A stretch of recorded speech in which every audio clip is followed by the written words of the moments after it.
Guys, KRC here. For today's video, samahan niyo akong mag-celebrate ang birthday ko ngayon at nagpunta nga tayo dito sa Onyeng's Buffet. At ayan na nga, ano ba yung mga menu natin? Nakita niyo naman, ang dami-daming masasarap. Di ba may seafood mix tayo, fried chicken, okoy. Meron tayong kare-kare. Ayan, meron naman tayong honey glazed chicken. Meron tayong Bicol Express. At syempre, meron din tayong pakbet na yummy, licious naman talaga tingnan at masarap naman ang lasa. May pansit din tayo dyan. May papansit canton tayo. At syempre, meron tayong cheesy baked macaroni.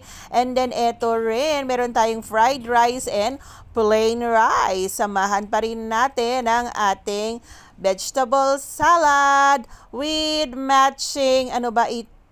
Maha Blanca ang ating dessert for today's video.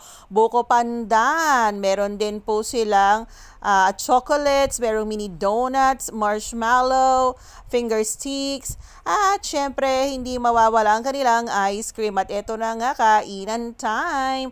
O diba, kumain ang buong pamilya at bongga na ito. Sulit na rin naman kaysa magluto pa tayo, diba?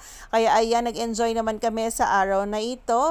Yan lamang guys, sulit kumain dito. Kaya pag napasyal kayo, puntahan nyo na to. Babush!